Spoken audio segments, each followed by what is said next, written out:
rebellion against tyranny is obedience to God. That was what the motto was now.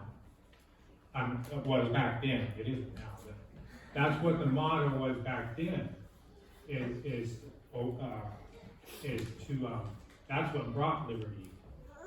And so we had people that would resist the bondage, and so they did whatever it did to make it safe. So you had the people that wanted true liberty. Then we'll go to. Oh, you already. Does nobody know what about the gospel?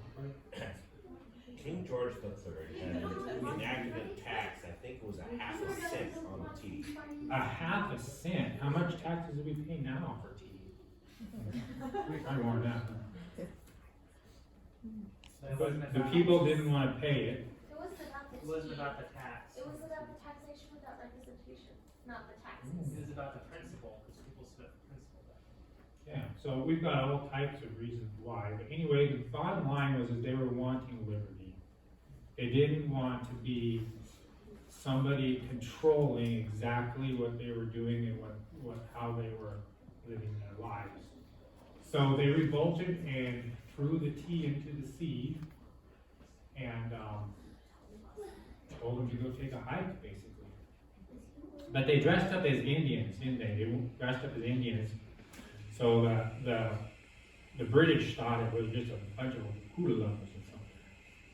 After it was all over, they found out it was a planned disaster for them. So, well, not too much for them, I guess. They didn't worry; they were just soldiers. So let's go to the next slide. So we have in 1775 the Sons of Liberty. They wanted to draft up a document that would separate them from England. And does anybody know what we call that document? Right, Declaration of Independence. So all the people of the different provinces or states back then, they got together and they signed it and sent it to old King George. And some of it signed it big because they heard George needed glasses, and glasses were too expensive for him to buy. So they made sure to sign it big so that he could read it and make sure that they wanted their independence from England. In actuality, John Hancock was the only one who signed on the 4th of July. Yeah, it took, see, in those days it was a long ways away, so people had to travel, so it took several days to get in and out and get it all signed. So it wasn't like a one-day thing where everybody met and they did it. It was a prolonged period of time. So they actually drafted up a draft, and which probably was what spurred the Revolutionary War, because everyone was fired up. We'll go to the next slide. Oh, that's the signing of the Declaration of Independence. So they signed it and got it done, and then we'll go to the next one. Let's see. I didn't go over this first. Okay, we have the other light bearer. So liberty is light, so they were wanting to spread light and liberty. The other light bearer is Meyer Amschel Rothschild. Anybody heard of him? Yep. Nobody's heard of him. Well, he's a very handsome gentleman. I'll just tell you a little bit of history about him. He was the German court factor for William of Hesse. Anyway, Hesse had a huge inheritance or whatever, or estate or whatever. He actually hired this guy to be his finance holder, to look after it. Well, this guy is very, very, very wise on manipulating money. So he was able to, I guess in the Bible you call him a wise steward. But anyway, he he actually invested in the funds and made more and more profits off of it, and became a more prominent man in London, I guess you could say, England area. So he was actually in England rather than in the United States. But anyway, he lays down a principle, and this is his theory, and it was similar to about this same time when the Sons of Liberty were on their quest to bring liberty. But he lays down a principle. He says, "Give me control of a nation's money, and I care not who makes the laws."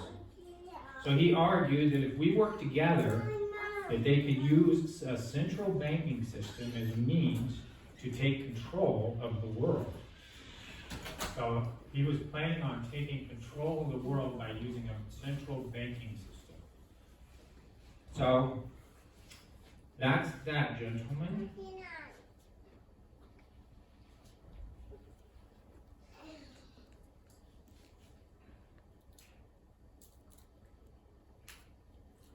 I don't remember that slide. Oh, that's his plan. Yeah. Oh, okay. Okay, so then there was another, this is actually,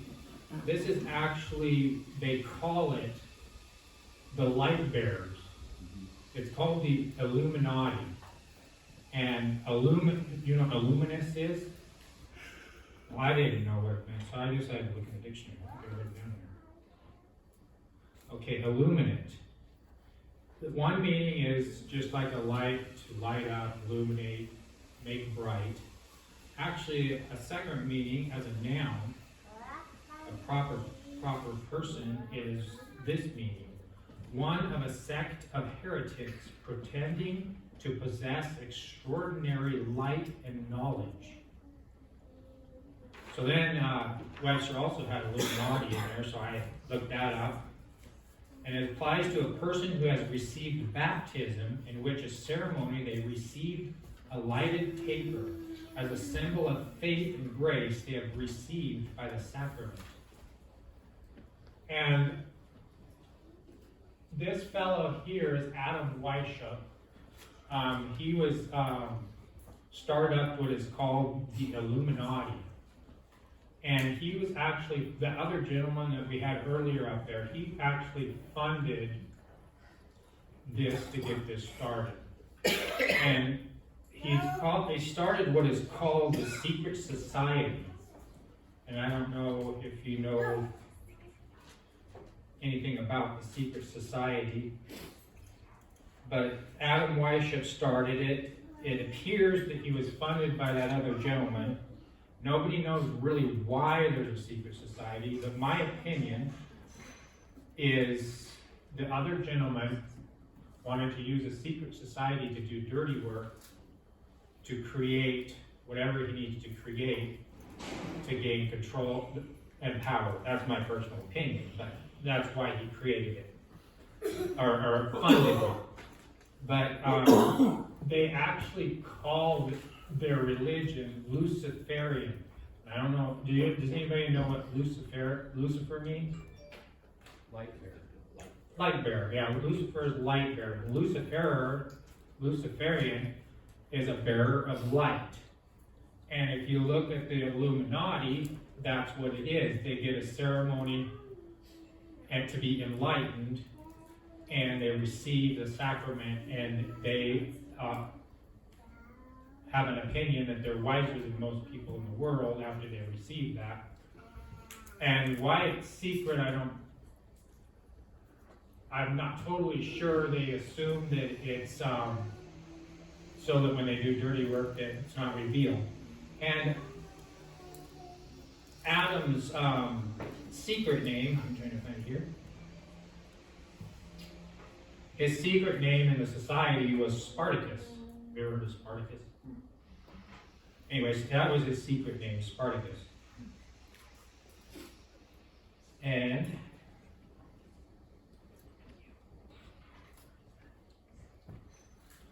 Adam Weishaupt was from Angleson University.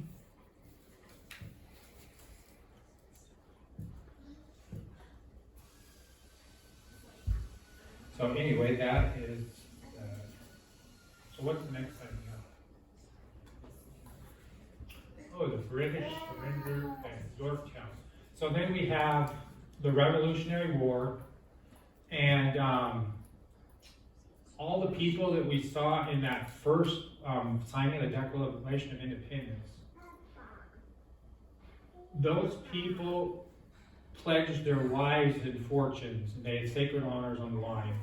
And that's no understatement, they really did that. When they went through this war, we don't realize the damage the war does to a country. Probably, I don't know the numbers, but I'm guessing probably at least 50% of the people that signed that declaration were killed in this war. They didn't survive the war. In one way or another, they were killed through disease, famine, hunger, cold, or a stray bullet. Could have been anything. I've even heard of some of those signers actually turned the cannon on their own house and blasted it to pieces because the British were quartered in their own home. So they actually blew up their own estates. And most of them were some of the wealthier people in America. So they went through very harsh times through the war, and it was very, very hard times. We don't want to underestimate the emotion of that because it definitely was hard. But there did come the happy day when the British did surrender at Yorktown, which I didn't get this up there, so I'll read it. There's kind of an interesting part of history. At that surrender, Cornwallis, I don't know if he gave a letter or a speech or said, but this is what he stated to George Washington at that surrender. He told Washington that they won for now, but a holy war will now begin in America. And when it is ended, America will supposedly be the sentinel of freedom. But her millions will unknowingly be loyal subjects to the crown. And I'll touch on the crown a little later. Your churches will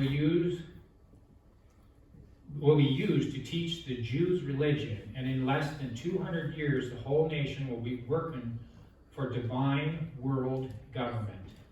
All religions will be permeated with Judaism without even being noticed by the masses, and they will all be under the invisible, all-seeing eye of the grand architect of Freemasonry. So that kind of gives me the idea that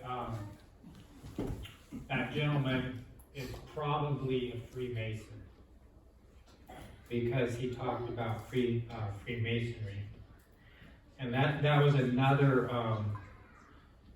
another thing besides the secret society that was happening at that time. There was a lot of different movements at that time. It was kind of what was called the Enlightenment movement. So there was a lot of people seeking for ways of truth at that time. And like the scripture says, if your way is perverse, your truth would be evil, or your life is evil, or whatever. So a lot of these truth seekers were not, it turned out to be more wickedness, but yet they were still thinking they were light bearers. So what's our next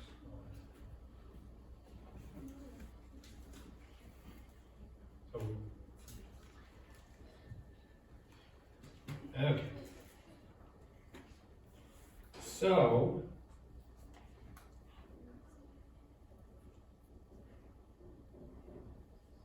$1782, I'm trying to get these dates straight.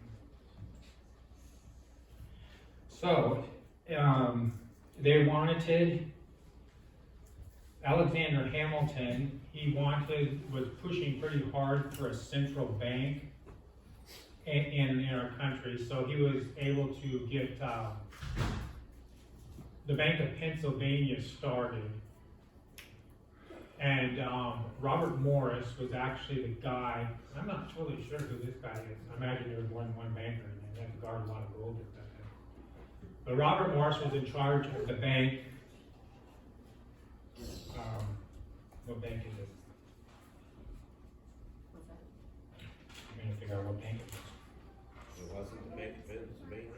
Yeah, it was the Bank of Pennsylvania.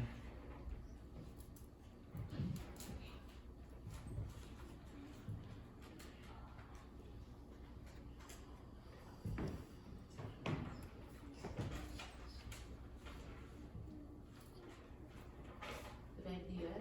Oh, yeah, it's the Bank of Pennsylvania, but Robert Morris changed it to Bank of North America. And I'm not totally sure when he changed it. But there was, that bank seemed to not be very good. It was, it's a total private and foreign and private interests was in that bank. But in, let's see, started in 1782, and then in 1785, Pennsylvania repealed the charter because of corruption and fraud. And then in 1787, he rechartered it for another 14 years. And then in 1798, Morris is imprisoned for corruption and fraud. And then in 1802, it expires. Well, seeing that the bank was going through all the audits and it was kind of unstable and everything, Alexander Hamilton started in, when was it, 1991, started working on another bank. And One of the next sliders. No. anyway, I think that's a little later when he started working on it. That was in 91. And that was right, let's see, 91. When was the end of the war? Do we have that? 81. Revolutionary War? Yeah. Did we have that on that surrender? Yeah, 1781. Yeah. So when.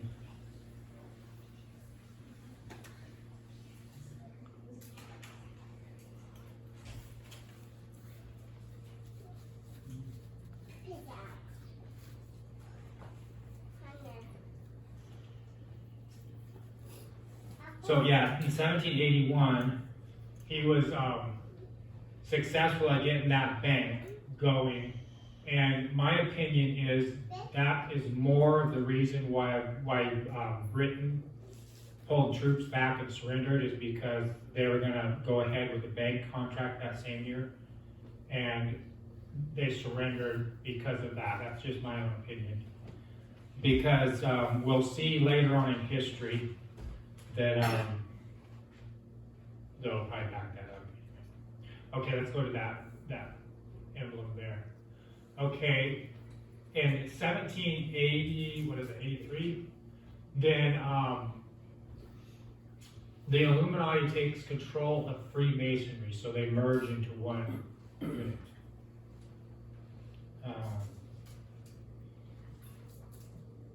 So a lot of the people at that time were Freemasons.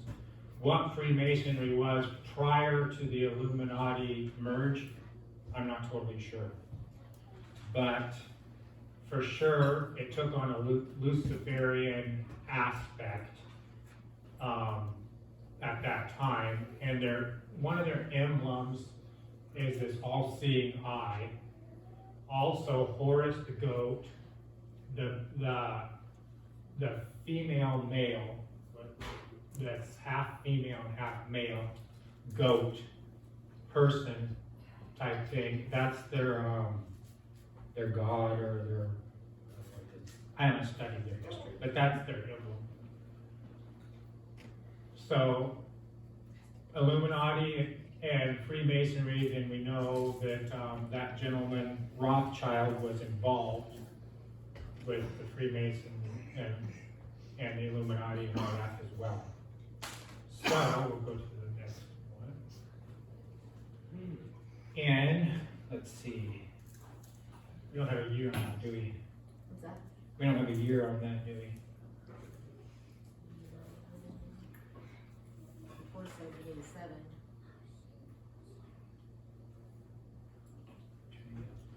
1782. Let's see, it was 1782. Okay, in 1782, they had a certain gentleman drop the seals. And they are the great seals of the United States. This one, everyone pretty much recognizes. It's, they used it right from the start. It's had more of a coat of arms type thing, like the rest of the world emblems. This one here hasn't really ever been used too much. It's just kind of in the background. But it also has the all-seeing eye, which a lot of people think it has something to do with Messianic roots because of that. Yeah, Masonic. Did I say Masonic? Sorry. Okay, and then you notice that there's writing here, and Roman numerals, and there's writing here, Anacopius, and that is Latin, and that Anat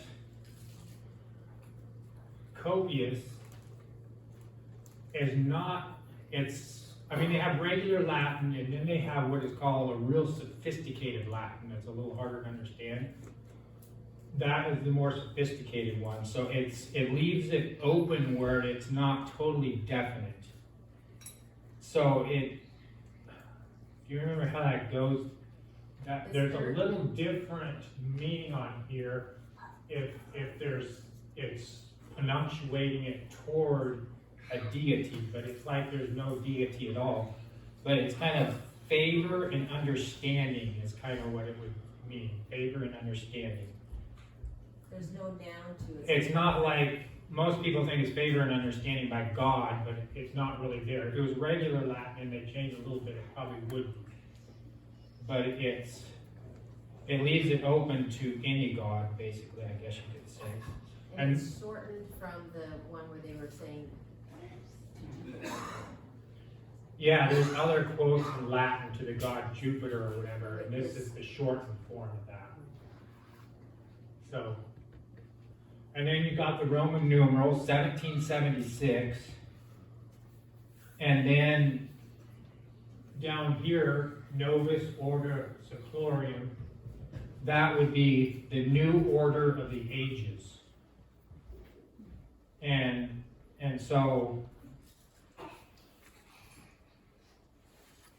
with the merging of the Illuminati and Masons, and the symbolism and the way it's worded with and of course that gentleman that talked about taking control of the world. Between all that, they never used this pyramid one in history very much. It just kind of sat in the back shelf. The first time it appeared that they started using it was on money, and that was in 1933. So it took a long time before they started, or bold enough to throw that out in the public's eye. So that was never on any coins or money until after 1933. Now both of them are on money. If you pull out like a dollar bill here, you'll notice both of those seals are on the money. But prior, it was not. Okay, let's go. Do you want to go about the East Nervous Unum? That's on the other one. Oh, it's Pluribus Unum. I didn't look totally into that, but more perfect union, I think is what it is. Something one, all together one? Something like that? Unity, perfect union, or something like that. And then One. the olive branches and the 13 olives are for peace. The eagle's facing toward peace, but it has the capability to defend itself with war. The glory cloud above it. Also, the colors of our flag in there. And all feathers are numbered and everything. I'm not totally sure when all the symbolism is, but it's definitely more of a coat of arms symbol than like this one here. This is more of a, I don't know what you call it.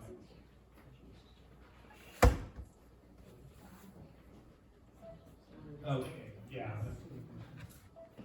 Okay, then we have May 14th, 1787, the Constitutional Convention. Does anybody know what happened at that convention?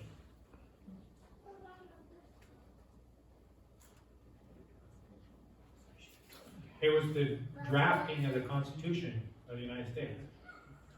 That's what most people think, is they got together and drafted. That's not really what happened. They actually wrote it up. Most of the people that came didn't know what was going to happen or whatever.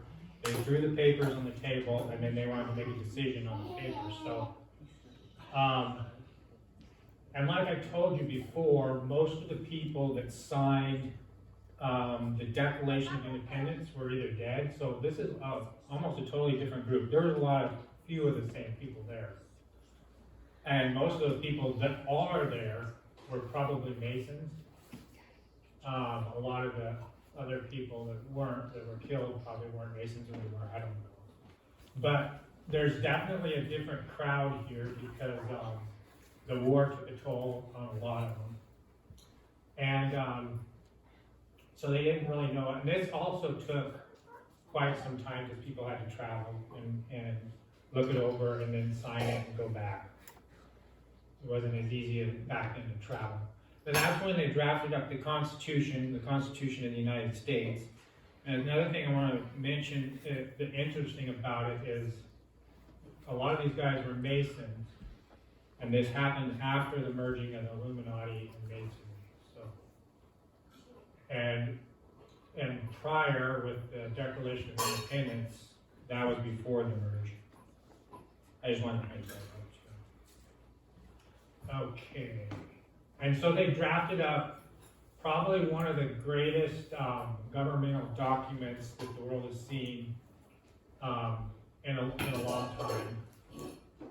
My opinion is the Mayflower Compact and some of those other contracts, even some of the states' constitutions that I read prior to this were probably better in my opinion. But the thing I feel that was wrong with this Constitution is they did not give God credit for anything.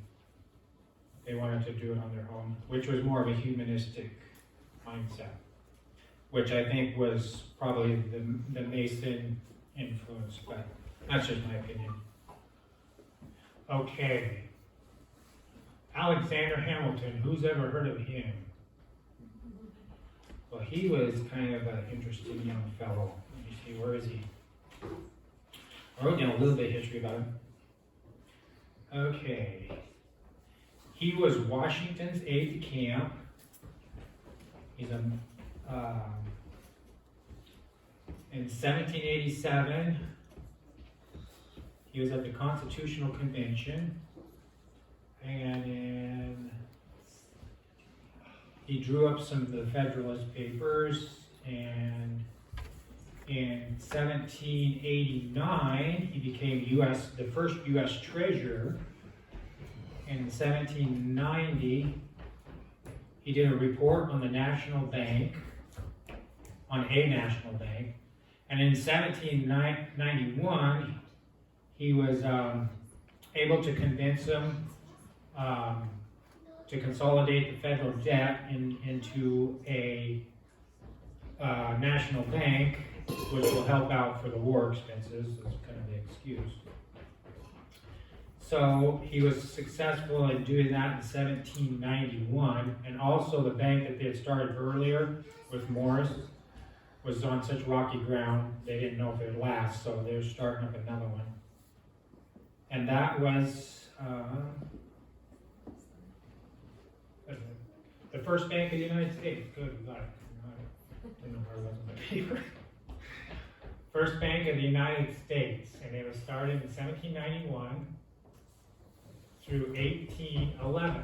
And all these banks were charters because according to the founders and the Supreme Court and all of them guys, the banks were unconstitutional, and so they were private corporations, and so they had a limited time, so they had an expiration date.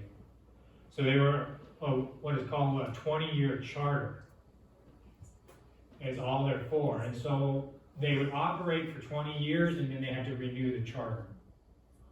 And so it was up to the states, which the people were kind of in control of the states back then, different than now. They were in control of the states, so that the states were allowed to represent whether the charter could go in or not, and then the federal government was on the bottom. So then, if all that was agreed upon, then the charter went through. So that's how they were kind of set up back in those days to get something that was really not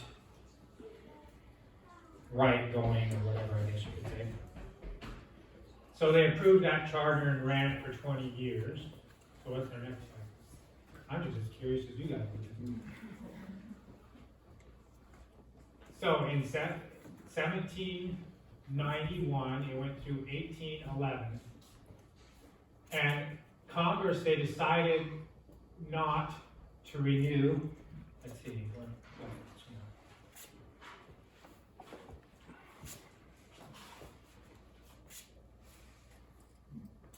Okay, they decided not to renew the bank. It was a tie, and it was defeated by George Clinton of New York. He broke the tie. And so the bank had to shut down, and there was no central bank of the United States anymore. And did you think it made Mr. Rothschild happy? They didn't. So here comes another part of history that I never knew. The War of 1812. Why was there a War of 1812? Can anybody tell me? The bank charter expired. Yeah, the bank charter expired. That's the reason I believe the Revolutionary War stopped, is because they signed the bank charter. And now the bank charter was done. So the way that these banks work is they fund wars, or fund whatever they can fund, but wars are so destructive, it costs a lot of money to rebuild. It also costs a lot of money to make powder. It costs a lot of money to pay soldiers. It costs a lot of money to do it. So the War of 1812 happened because the bank charter was not signed in 1811. And they didn't really come to conquer. They just came to do as much destruction as they could. They just came in and blew up as many ships, many forts, military bases, the White House. They burned Washington, D.C., just did as much as they could to just irritate the snot out of it. So let's go to the next one. They burned the White House, Washington, D.C., and then the famous Francis Scott Key was out on the ship, and he wrote the Star-Spangled Banner, and he watched that flag still flying. And all of a sudden, they pulled away and left. And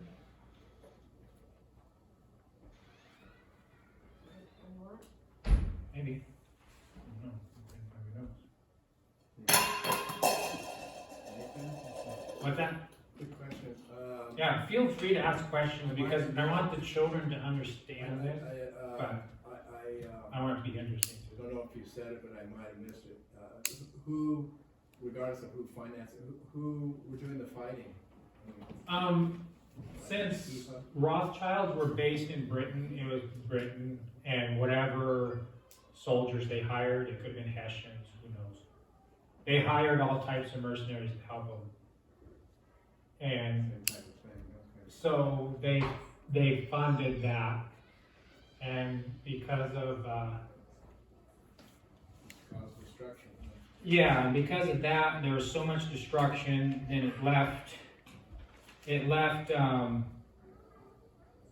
us devastated, and so when that happens, we're like, how are we gonna rebuild? And we're like, well, if we would've had a central bank, we could rebuild. That was the excuse. So, if they have a central bank, they can loan the money and do the reconstruction, and it'd be all debt. And we can keep going.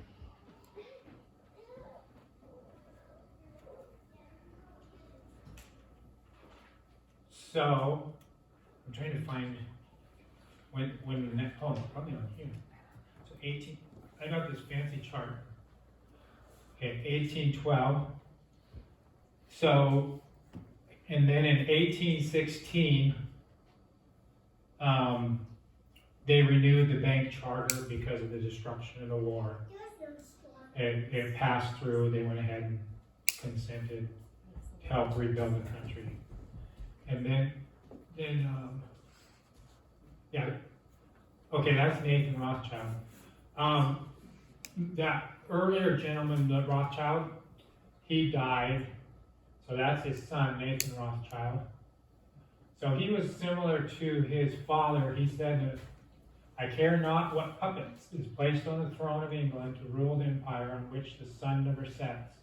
The man who controls Britain's money supply controls the British Empire, and I control the British money supply. So that was his theology. And then, right during the War of 1812, England was not just at war with us. They had the Battle of Waterloo. I mean, I've never heard of Battle of Waterloo. Anyway, that was kind of the time of Napoleon and all that stuff. And Britain was trying to get their banking in other countries, do destruction or whatever.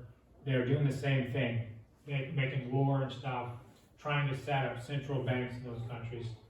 And what kind of happened is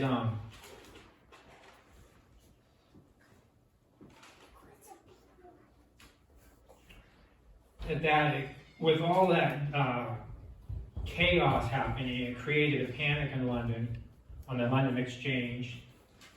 So Nathan, he gained control of the Bank of England by acquiring the consols that were in the monetary base. And I don't know if any of you know what those are, but that's basically debt that can never be repaid.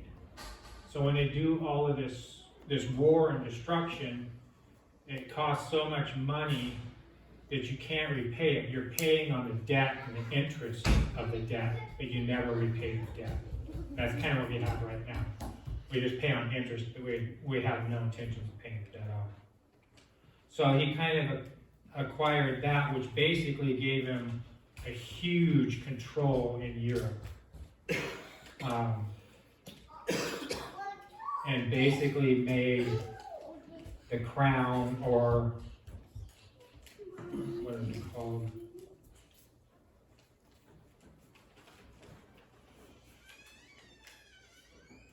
The inner city of London, the crown, or whatever, have great power anyway, by doing that.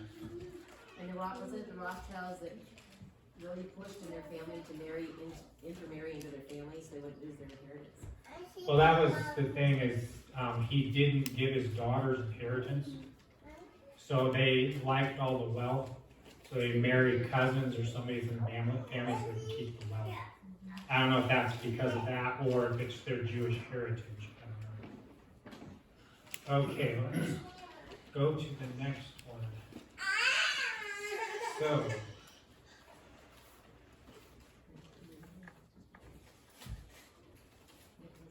the next bank that they set up was run by Nicholas Biddle.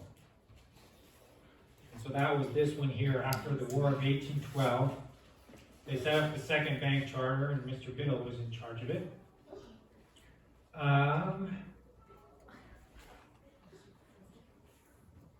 And that also was another 20-year bank charter.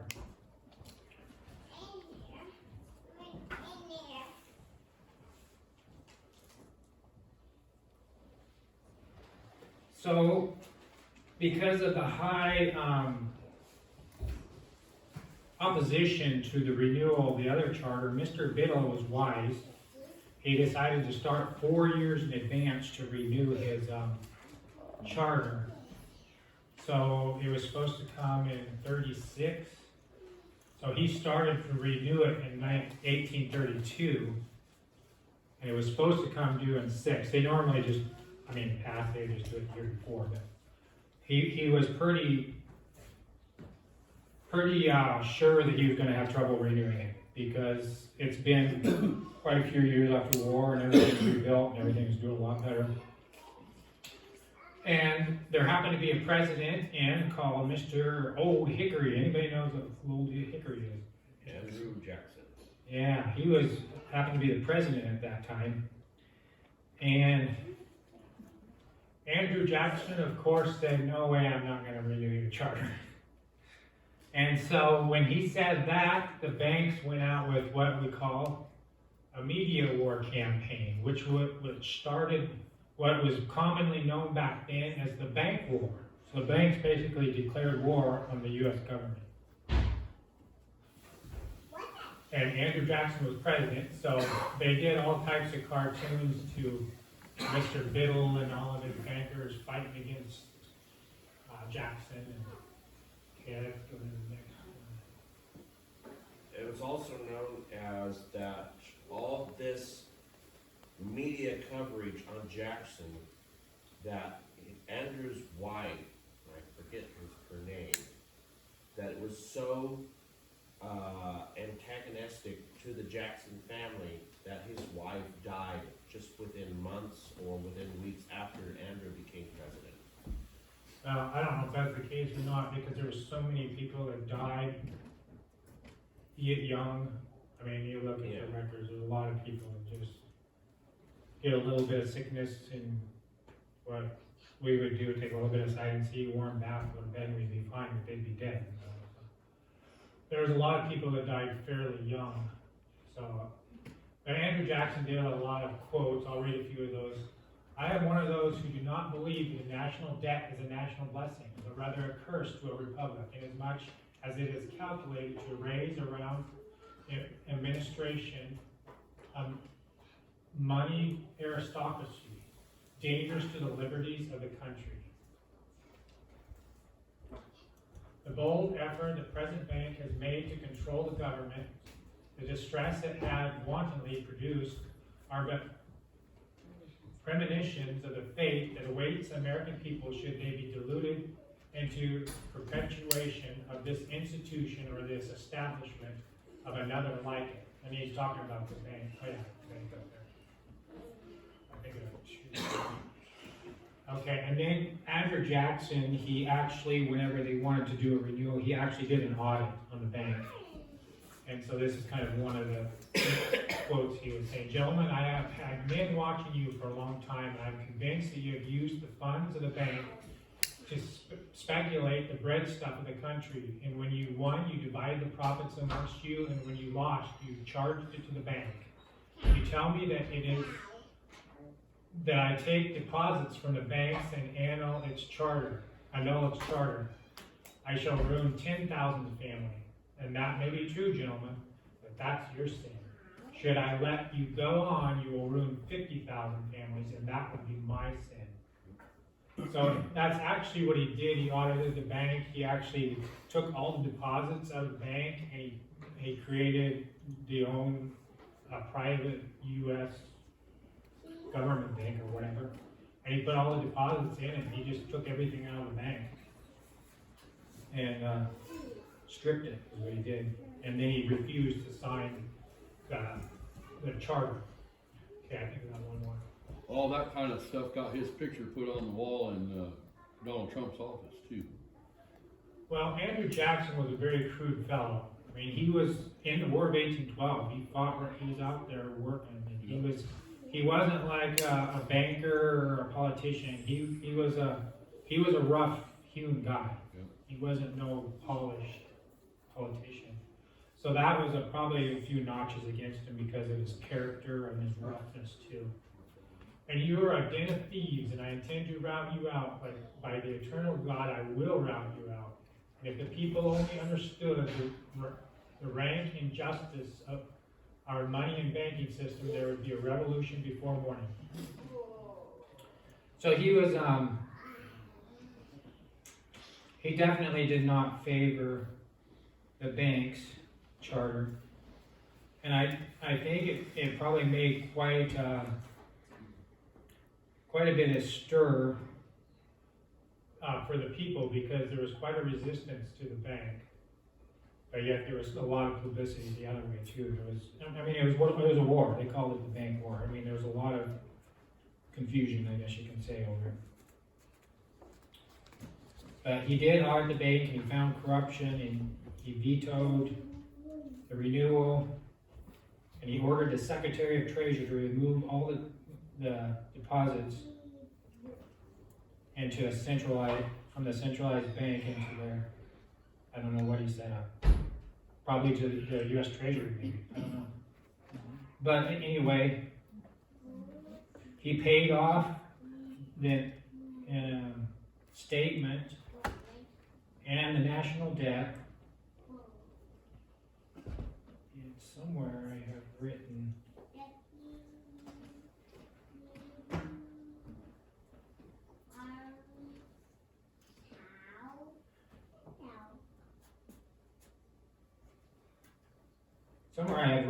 it was only 2 years. It was the last 2 years of his office where it was the only time the United States of America was out of debt. And they actually made a profit. I had it written down, I just can't find it. It was like $60-some billion. Oh, right here. $35 million. They made a profit of $35 million surplus above the debt. The year. I wonder what that translates into today's dollars. Buying power. If somebody's real good at exchange, they can probably say, but I'm not a Rothschild. About like 15 or 20. Or much more. That's Right, another looks like. time. Sure. So he vetoes the bank charter. So, let's see, where's that at? 1832. Same year they beat this bank charter. Yeah, so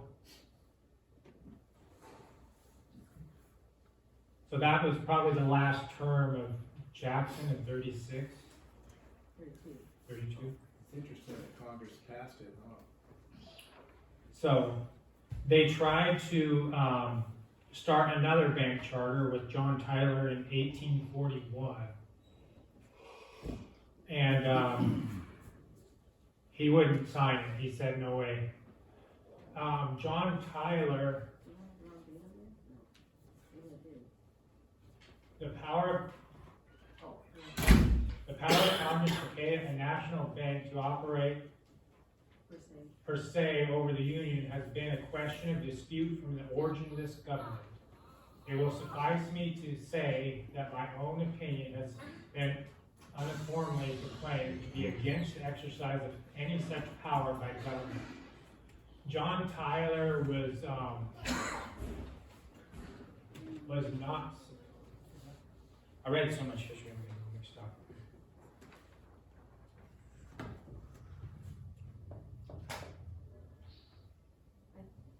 I think we had the wrong date on this. I'm thinking so too. It should be down here in 1840. Because this was his vetoed message in 1841. Okay, we'll find more mistakes on there. But anyway,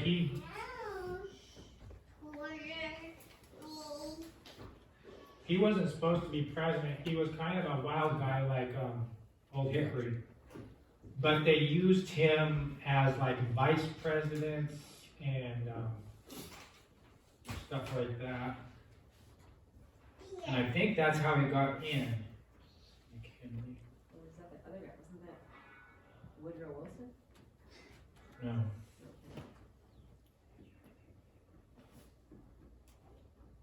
Oh, I know it is. Sorry about that.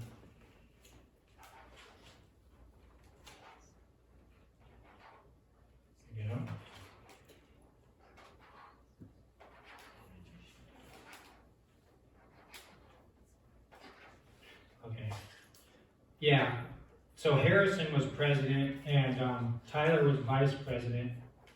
And Senator Clay, he put into a proposal for another bank thing, and Tyler opposed it.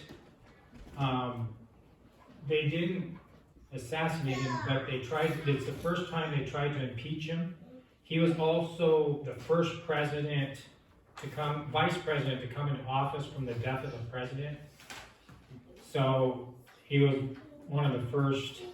So he was probably would have never been president except for Harrison died as soon as he got into office. So Tyler got in there. And after he got out, basically Tyler went down to the south and kind of joined the Confederates, and he died shortly before the Civil War. So what do we have next? Yeah, I'm sorry. Around the same time, over in Europe. Okay, in 1848, we have these two gentlemen here, Karl Marx and Friedrich Engels. Who's ever heard of these guys? Few people have. Anyway, these guys, I think that Rothschild and some of those already had this vision, but they kind of published this vision and got it out into the world in circulation to make it more out there. And what I kind of wanted to focus on is number 5. They have 10 planks of what is called the Communist Manifesto. And the one I kind of want to focus on was this centralization of credit in the hands of the state by means of a national bank with state capital and an exclusive monopoly. So that means they wanted to create a bank where nobody else has any control but them for world control. And all of these planks here seem pretty normal to everybody of today's culture because we've been doing them for so long, we don't know any different. So in most of those, they don't seem that radical, but at the time when this was written, it was very radical. It was something that was very different. So then the banks were still trying to get control, and they weren't getting it. Tyler vetoed their bank thing. So we had this time period here where they were probably using their Illuminati or whatever they were using. But anyway, they caused derision between the states, and the derision turned into what we now call the Civil War.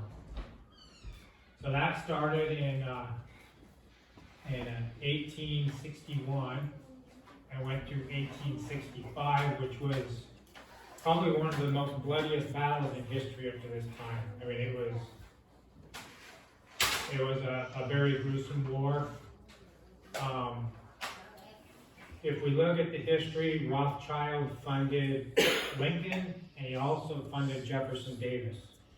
He funded both sides of this war, and he profited from both sides of this war.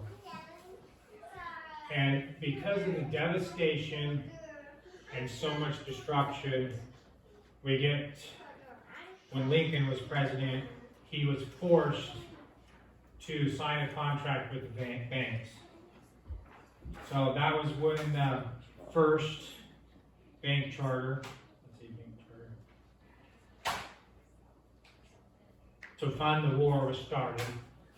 And if you used gold and silver, it was going to be, 30 to 40% interest. So he decided to go with paper money, which was, I guess, less interest or something. So that was kind of the money that they printed out. This is the first time that the United States ever had paper money. Were they promissory notes?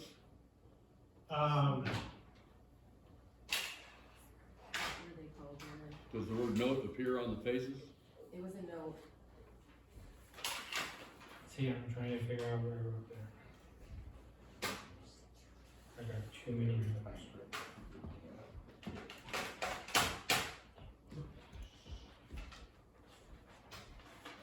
I did a little bit of study, but I can't remember all the details. There was, and I wrote down the dates, I just don't know where it is. So if you used gold or silver, there was a high interest rate? One year they were like promissory notes, the next year they were debt notes, and then they started doing gold certificates or something. They changed every year, and I can't find where it's at, but that was the first one they used there, I believe. Okay, let's move on before it's too late. So the National Banking Act was passed in 1863. Part of the reason why the bank charter was opposed was because a lot of the southern states opposed it. When they seceded from the Union, it was a lot easier to do it. So they passed the National Bank Act, which basically, how do I say it for children? I'm going to use layman's terms. Basically, what it did is it made the federal government decide whether they can sign the bank charter, and the state had no decision on it. So the state had no say on whether they do the bank charter. It was up to the federal government and the banks. That was it. So it was up to a president to veto it or say okay, the Congress, what's it called? Federal, that's what it is. It's up to the federal government to decide whether it was a banking. So that's what the Banking Act did. Basically, it bypassed the states. So it kind of took the control out of the states, and the people made up the states at that time. So it basically made a federal government. It used to be the states, or the people, the states, the federal government. Basically took states out and put the federal government in its place. So it's moving the federal government up towards the top. Okay, let's move on. So then April 15th, 1865, then Mr. Lincoln is assassinated. And this we kind of looked up a lot on. It's hard to find anything on, some people say that he never gave this speech, and some people say that he did. But, what kind of time should I read it or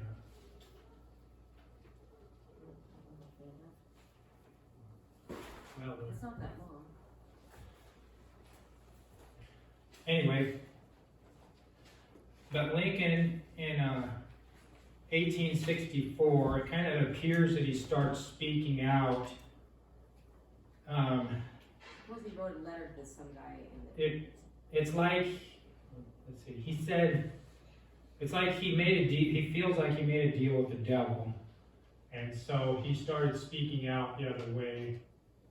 And I don't know if there was something to do with the money too, that he was trying to change all the wrongs he did by sending blacks back to Africa, or bypassing the money. I'm not totally sure on all the facts, why he was assassinated. But it seems like, according to this letter, that he may have realized that he made a deal with the devil.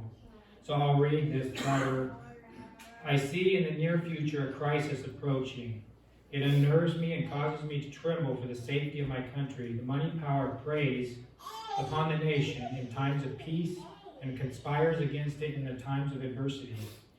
It is more despotic than a monarchy, more insolent than an autocracy, and more selfish than a bureaucracy. It denounces as public enemies all who question its methods or throw light upon its crimes. I have two great enemies, the Southern Army in front of me and the financial institution at the rear. The latter, at the rear is my greatest foe.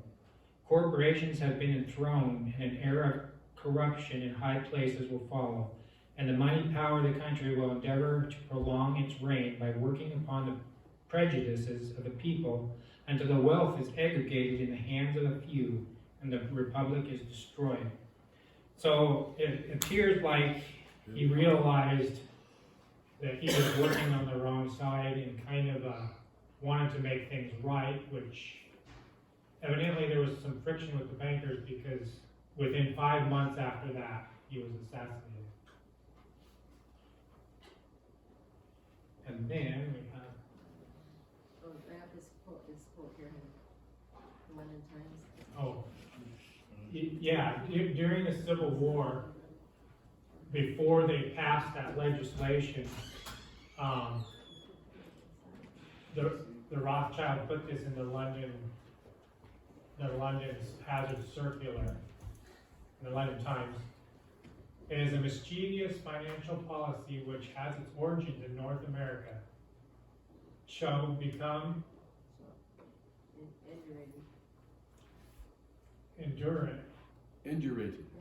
indurated down to a fixture. Then that government will furnish its own money without cost, and it will pay off debts, and will be without debt. It will have all the money necessary to carry on its own commerce, and it will become prosperous without precedent in the history of the world. The brains and wealth of all the countries will go to North America, and that country must be destroyed, or it will destroy every monarch on the globe. So they put that out as, I would think most British people wouldn't want to go to war. Who's the fellow that said that? It said his name on the last line. Lord Goshen. Oh. But anyway, the thing is, He's a spokesman of the financiers. they were desperately trying to get a thumb on a prosperous country. I think after the Civil War, they definitely got a good foothold on reversing that a little bit. So then it brings us down to the 20th president, which is 1881. And remember, they did that charter after the Civil War. They did the charter. And then we have 20 years. Garfield, he refuses to, so they did it in 1862, so 1881 was the renewal, or 82 was the renewal. In 81, Garfield refuses to sign the charter, and that same year he was assassinated. And then Johnson, Andrew Johnson, the 21st president, was the vice president at the time, and he decided he better sign the charter. So he signed the charter in 1882, and then we go another 20 years, which brings us to 1901, when they wanted to renew it, because it comes to due in 1902. And we have William McKinley. He refuses to sign the bank charter because there was too much corruption in it. And that same year, he was assassinated. On the 14th, and Garfield was assassinated on September 19th. Okay. But you can't just say, why is every 20 years a president die? I mean, it's quite obvious it's linked to these charters. And Teddy Roosevelt was the vice president, so he was very glad to sign the bank charter because he was from a family in New York that owned some banks, so he signed the bank charter back in.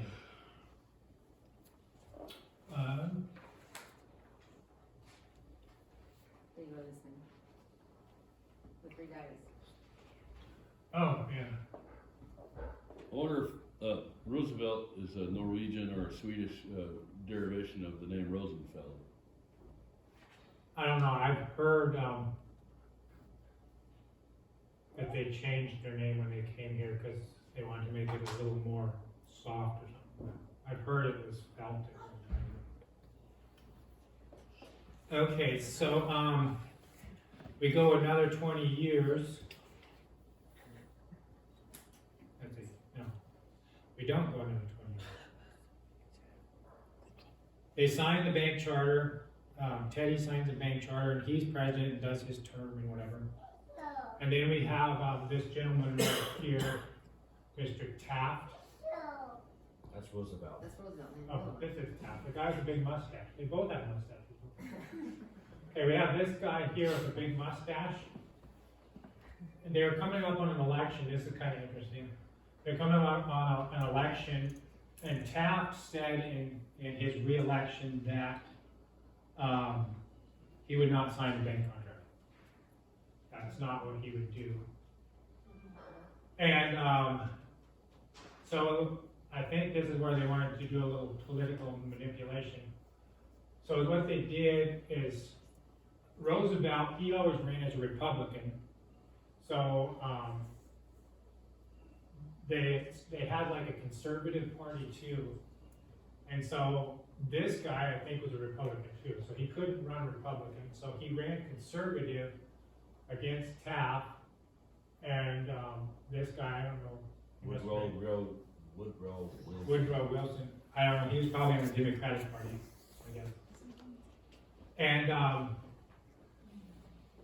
so a lot of people liked the conservative and they liked the Republican. So basically what happened is it split all these votes in half, Yeah. which allowed this guy to win. Woodrow Wilson was an unknown character. He'd never done politics. He was just kind of a professor. So nobody really knew who he was. He just kind of came out of the woodworks. Well, that's sort of like when H. Ross Perot ran. They kind of split up the Republican vote. But Wilson, on his running, he made comments that were kind of different. Like he stated it would be that our country would be better off if it were run by J.P. Morgan. He made quotes like that and stuff. So he was a little bit of in favor of the banks, evidently.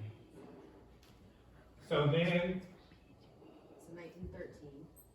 in 1913, they proposed what is called the Federal Reserve Act. I don't know if anybody knows about the Federal Reserve Act. But anyway, they proposed that, and now the states were out of it because of the Civil War. So it's just up to the federal government. And with Woodrow Wilson being the kind of guy he was, he signed the Federal Reserve Act.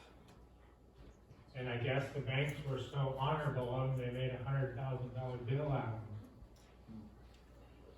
So it was such a good asset.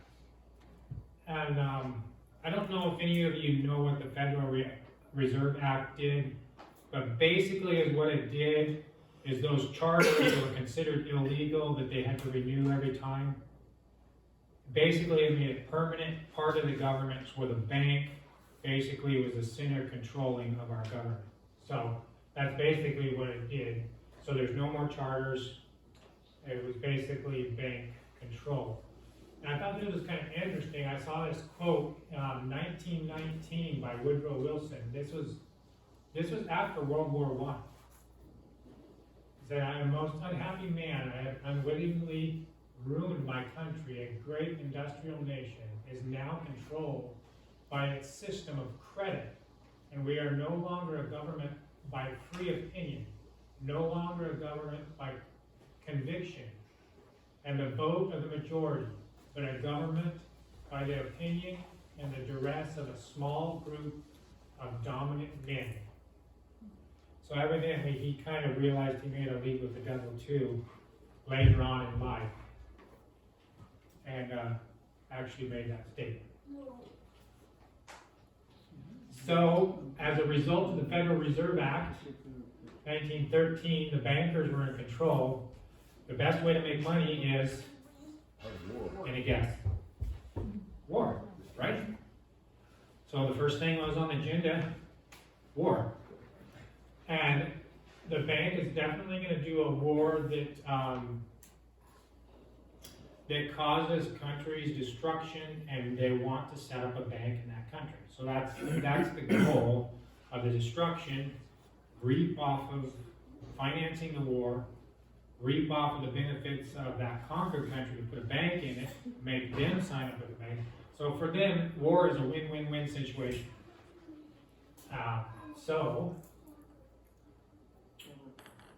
And then after World War II was World War I.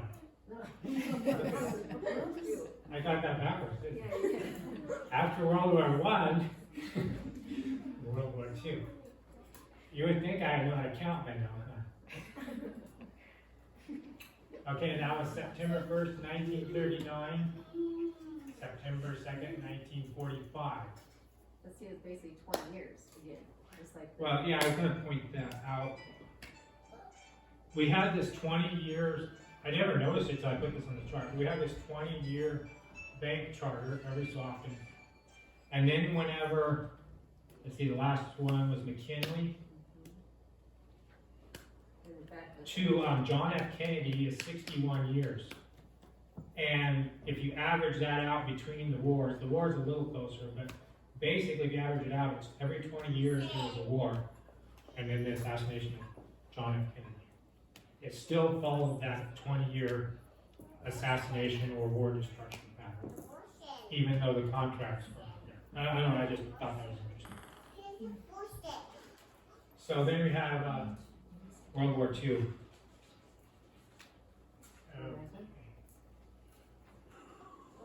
So I just want to put this out.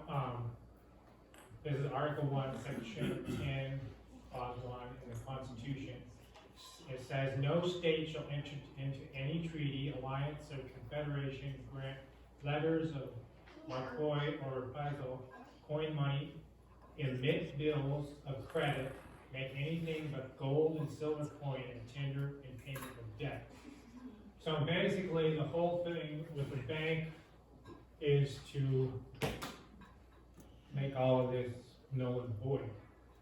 I kind of can't figure out how they did that, except for, I guess, when the states are out of it, and this says state, I guess it's on a federal level. So it's a huge corporation, private corporation of its own. So I heard that when Kennedy was shot, Governor Connolly from Texas was in the limo with him, and right after Kennedy got shot, Connolly screamed out, "Oh my God, they're going to kill us all," because Texas was already coining their own money.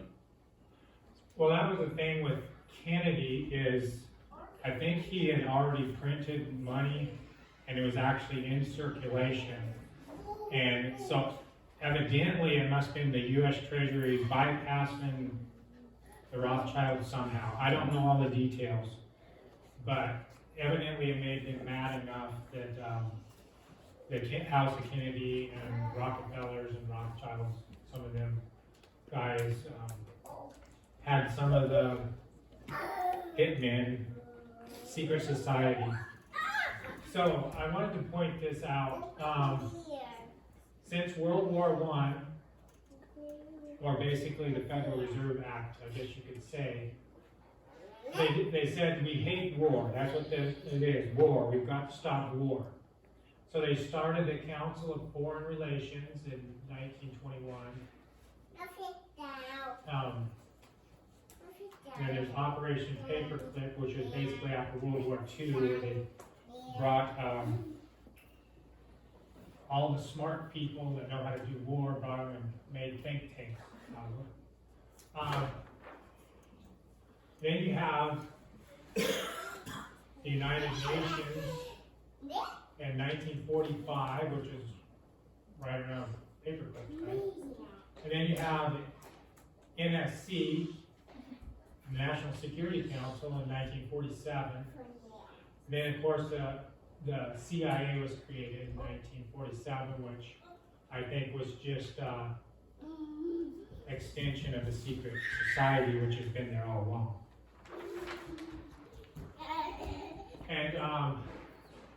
And then Codex Alimentarius, that of course that was in 1963, which is control of all food. Since 1947, we've had all of these institutions of peace. And I looked up how many U.S. military conflicts there were since 1947 till now.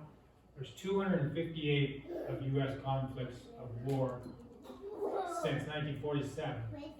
So in 70 years' time, that averages out to be 3.68 wars per year, which is more wars than from 1947 recorded history the other direction. So, we see what happens when bankers control for their own profits. And the propaganda is you have to go to war if you want to be free. Freedom isn't free. How many times have you heard that phrase?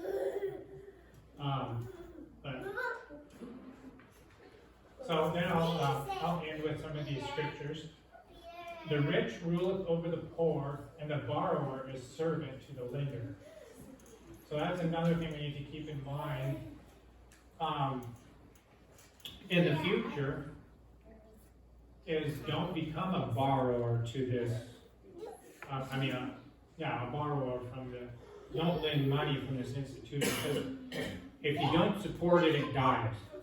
The only reason it's alive and the only reason it thrives today is because people are destroyed for lack of knowledge and they support it.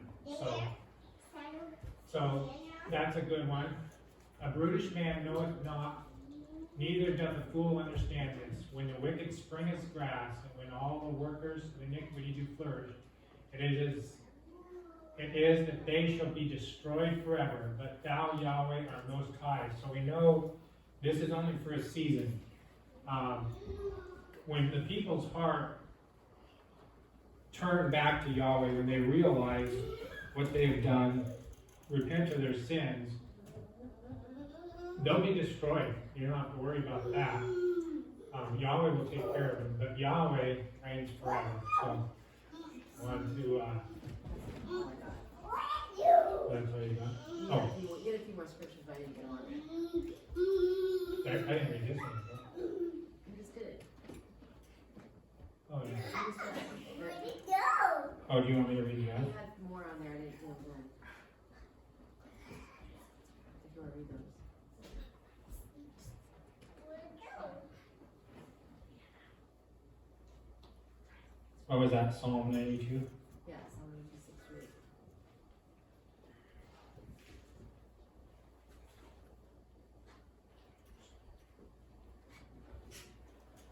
Okay, I got 1 Corinthians 3:19.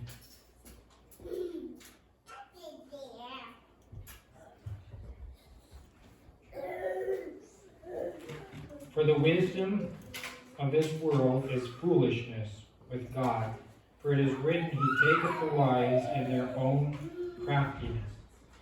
So, I think that Yahweh's going to snare these own people in their own craftiness.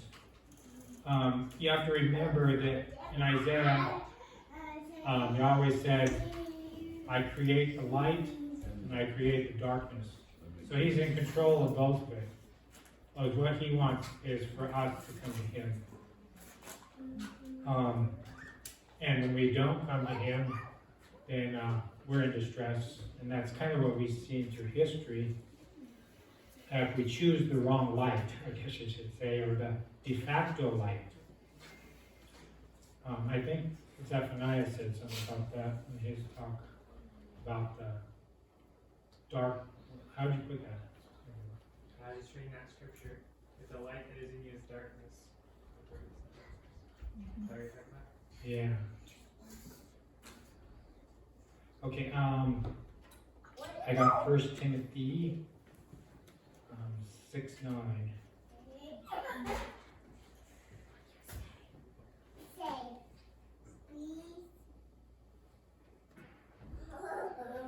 But they that will be rich fall into temptation and a snare, and into many foolish and hurtful lusts, which drown men in the destruction and perdition. So we have to make sure, even if we're in this world and we are offered riches, don't buy the lie. Stay true to Yahweh, because destruction is their lot. So. And then I got one more. Matthew 7:6.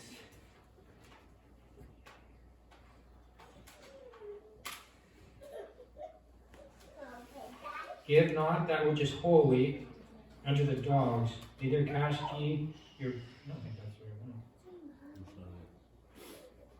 I went. I'm on 7:9. My thing. I need 7:16. Back. 7.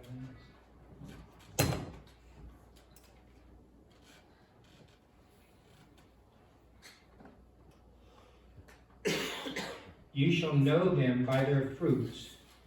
Do men gather grapes of thorns or figs of thistles? So to that scripture, even if they claim to be light or proclaim to be doers of light or wisdom, we have to know them by their fruits. Do they really produce light, or are they producing darkness? I mean, they may call themselves bearers of the light, but their fruits don't bring forth light, they bring forth darkness. So we have to be aware of that too. And I just have maybe a little more I want to touch on. I just wanted to mention a little bit about the corporations. The crown is really not the ruling crown of England. It's a private corporation in the inner city of London. And they kind of refer themselves as the tri-unity or whatever, but it's the Crown, the inner city of London, and the other one is the Vatican City, which is the religious, and the inner city of London is the monetary, and then you have the Washington District as the military. So you have the three sisters, or the three private corporations, which is basically the control for the global New World panel. They changed it from New Order of the Ages to New World Order somewhere. I think the first time I ever heard a president say it was probably George Bush Sr. or something. Somewhere in that time, or Ronald Reagan, probably George Bush Sr. But it's somewhere in that area when they started making that public in their public speeches. And most of the one, there's about a dozen families that are in this, which the Rothschilds are some, Wahlberg, Schiff, Oppenheimer, Morgan, Rockefellers, and there may be more, I just couldn't think of any more. Anyway, that's why the United States, once the banks took over and were part of the global centralized bank, that's why the U.S. has fought so many wars, is because they are pointed out as to be the military force of the global order. So anyway, that was just kind of a few facts I wanted to put out there. I'm trying to make it interesting enough that even the children can kind of understand it a little bit, and be able to by using the facts paint a picture rather than go off of the emotional rhetoric of history. So yeah. Yeah, no, I appreciate a lot of overall, even though I was late for the piece, the optimism about doing good works, through our lives and so on. And I'll talk to you later about this. What we talked today was really enlightening for me about timeline perspective. But 2 verses real quick, if you could read them, it'd be John 8:12 and 9:5. And, the question that crosses my mind, and it's the first one thing I'll grapple with or work with, is making a distinction between us thinking our works, so to speak, is the light of the world, where Messiah in those two verses discusses, in other words, we don't want to be faked into thinking that it's us. But I'm saying, in other words, there's got to be ways of testing to see if it's of Messiah or not, of Christ or Messiah. You see what I'm saying? Or asking?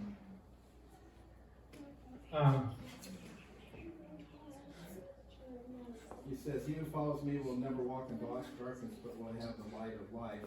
And 9:5 says, "While I'm in the world, I am the light of the world." So if we become like Him, then that's what makes us the light of the world.